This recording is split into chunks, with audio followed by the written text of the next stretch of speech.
Welcome to this video, everybody. Doug Bear here. I appreciate you being with me. Bit of a breaking news story that came out early this morning. Bishop Joseph Strickland apologizes for closing churches during the recent pandemic that we had in our world. Now, this is it's quite a statement to be made by a bishop to actually publicly apologize for something like this, and he's doing it in response to something that was put out on X by Eric Sammons. And we'll get to that in just a moment here. But as you can see here, Bishop Strickland apologizes for closing churches. He says he was duped. And I was fortunate enough to get a phone call with him just a few moments ago, just hung up a little bit ago from talking with him about this. And he just said to me, Doug, this is what they've done. They've manipulated truth. They have, in effect, they've clouded the issue to such a degree. And when I asked him if he felt this was it or if more was to come, I think he said, well, he didn't, I know he said, I think we all know. I think we all know this is probably just the beginning of this. He said, you do not need to be a prophet. You don't have to have prophetic insight or some revelation from God to realize where we are with things. He said, now is the time for us to take the steps while we have the time, while God's given us this window of grace. We have a window of grace here, everybody. And Bishop Strickland said to me, we have this opportunity right now to get ourselves in line with God, take the steps that are necessary to get better prepared when it comes to, especially to that spiritual aspect. And we have to make sure that we don't waste this time. Now, this is something, again, that he put out as a response to a tweet that came out on X by Eric Sammons. You can see the tweet up here on the screen. And what this is Eric Sammons, who is a Catholic writer, blogger. He is also the Crisis magazine editor-in-chief. And he says in here, I wish our bishops knew the spiritual blessings that would be unleashed on the church by a simple and sincere public apology because of the public closing public masses during COVID. And his response, as you can see clearly right there, Eric, I offer my apology as you have requested. I was duped by the media hype and should have been stronger. Let us pray for all shepherds to have stronger supernatural faith as we face more challenges in the future. May Christ be our light in whatever darkness we face. Now, that's powerful. He's a spiritual leader. It's a spiritual leading moment for the church when someone does something like this. But again, as I said to you when I talked with him on the phone, he was very adamant about the importance of us taking advantage of the time that we have right now. So this is something that is kind of unfolding. We're hoping to get him on for an interview, for a video, a webinar, maybe later in the week is what we're aiming for here by September 13th. Right now, we're in the middle. If any of you are not familiar with the middle of our BR Coalition Open, I encourage you to go out to brcoalition.com/enroll. We've got a great discount on our preparation courses and all the different stuff that we offer with BR Coalition. What we've done, by the way, is we've taken everything that we offer in BR Coalition, and I mean everything, and we've lumped it into a big package with a great offer. And we've done this because very much in light of what's going on in the world, and it lines up very, very well with so much of what's happening on supernatural and natural levels. We all see the signs, just like what Bishop Strickland said to me. You don't have to be a prophet to realize what's going on right now. We wake up in the morning, the sun could be shining, the grass could be green, your kids might be going off to school and everything looks good. You got a high school football game coming up this weekend. Maybe your college football team won last weekend. Actually, mine did, Nebraska. They beat Colorado. All right, so we've got these great things going on, and it's very easy sometimes to forget what's really going on, not even just under the surface, but even out in the open. And this is, again, in reference to what Bishop Strickland did by apologizing for not being strong enough, he says.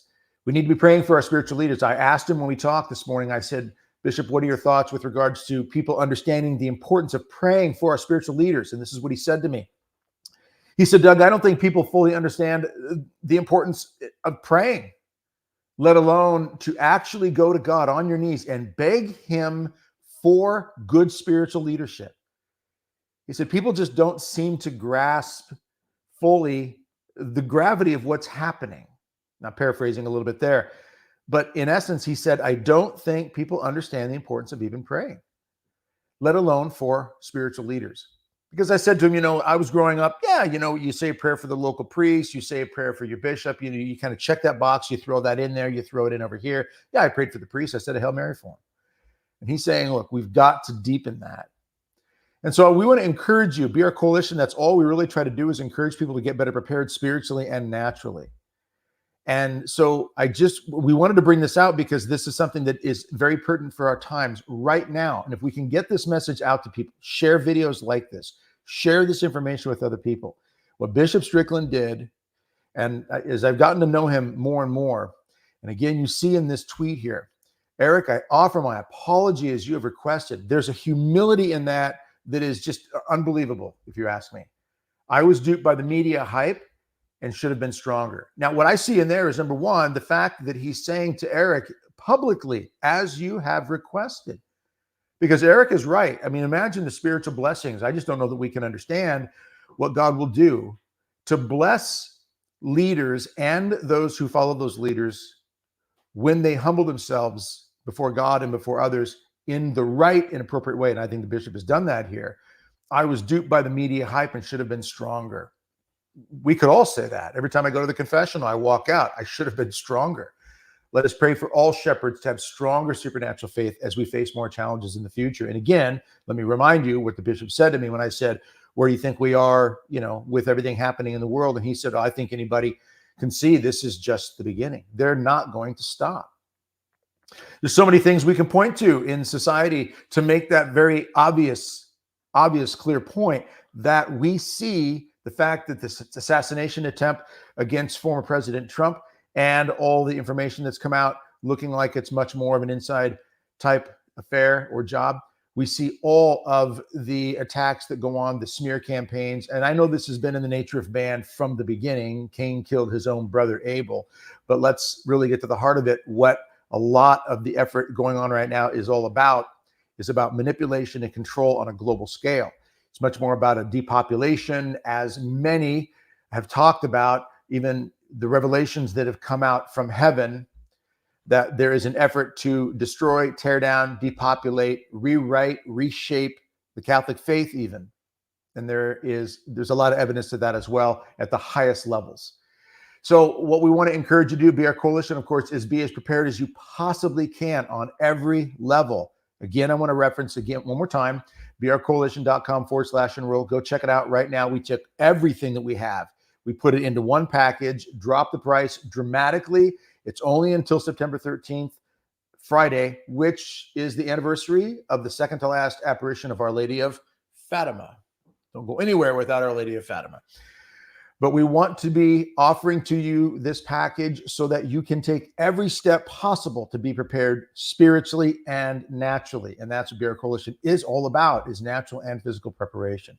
I want to be in shape. I want to be healthy. I want to be strong. I want to be looking at the things in the world and recognizing them for what they are, see the trajectory of things, and respond appropriately, because there's a lot at stake right now.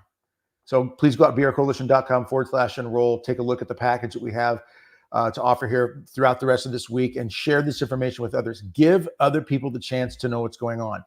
Let me start to wrap this up by again emphasizing what Bishop Strickland has done. He has shown us clearly, and I want to emphasize this too, for those of us who are heads of families, those of you who are the head of any community, a parish priest, father of a home, look, there's something to be said for the humility of acknowledging, yeah, you know what? I got to make some changes. I got to toughen up. I got to get stronger. I got to put things in order in a better way. I got to get myself in the confessional. I got to start fasting more, eating better, exercising, praying more, get that scapular around my neck and make sure I don't go anywhere without that blessed rosary. Make sure that I'm grasping those weapons that God gives me, but also that I have the food, water, shelter, medical, and defense to take care of my family. But it's very, very powerful for a leader, especially with what we've seen here with Bishop Strickland, to humble themselves enough to acknowledge publicly, yeah, you know what? Wasn't as strong as I should be. It's not going to happen again. And he said to me on the phone, and he wouldn't mind me saying this, because I asked him, you okay if I bring this up? He said, absolutely, Doug. He says, you go ahead. He said, they're going to have to shut me down personally to get me to shut up. They tried to fire him, kicked him out of the diocese in Tyler. All right. That's my diocese. That's where I am right now. But they haven't silenced him. In fact, he's gotten a bigger platform now, in the sense that people are acknowledging more and more what's going on. He had just gotten back from a rosary rally that was put on, and by high school students, he said. High school students put this rosary rally on. Over 1,000 people, I think he said, were there. And he said, I have hope because people are waking up. Now, what we do, though, when we wake up is up to us. But he says, I have hope because people are waking up. He says, I don't see people despairing. I see people acknowledging what's happening and waking up. He recently wrote a letter, and we're going to be talking about this in the interview that looks like we're going to have with him before the end of the week here. It should be coming out on Friday. And he did talk about a little bit of that letter when I talked with him today. And in the letter, he mentions that it's time for us to open up really the mind and the heart and be aware of what's going on and respond appropriately and accordingly. So again, we've got a spiritual leader in Bishop Joseph Strickland. And he is echoing what the church has been teaching us for years, what the saints have said. He's echoing what the Blessed Mother has been saying. And he mentions that too to me in the phone call. Our Lady has made this clear to us, Doug. He said, we have every reason to realize what's going on in the world right now. So this isn't the end. There's going to be more to come, more manipulation, trying to lie to us. He said, be well formed in your conscience, he said. Be well formed in your conscience, pay attention to the signs of the times, and then we've got to respond accordingly. All right, don't forget to go out to brcoalition.com/enroll until the end of the 13th, the end of this week here. We've got this, it's the biggest deal we've ever offered, and it's because of what's going on in our world. We have to take this seriously. Oh, last thing Bishop said, coming months, he says, I have no insight with regards to revelation from heaven. He was clear about that. He's not claiming anything prophetic at all, but he said, look at the coming months. He says, this is not difficult to see. Coming months, we need to be taking advantage of the time that we have, because the coming months are going to show a lot with the direction we go in this country and throughout the world. All right, again, brcoalition.com/enroll. Amazing, amazing offer right now. Go check it out. Share this information with other people. Please share this video with other people. Let's wake up as many people as possible with hope, okay? Because hope is found when you have a plan of action in the face of a crisis. No matter how dark or crazy things get, if you've got a plan of action, spiritual and natural, you bring hope to not just yourself, but the people around you. God works through those things. So let's do that, all right? God bless and strengthen you all. Look forward to seeing you all again real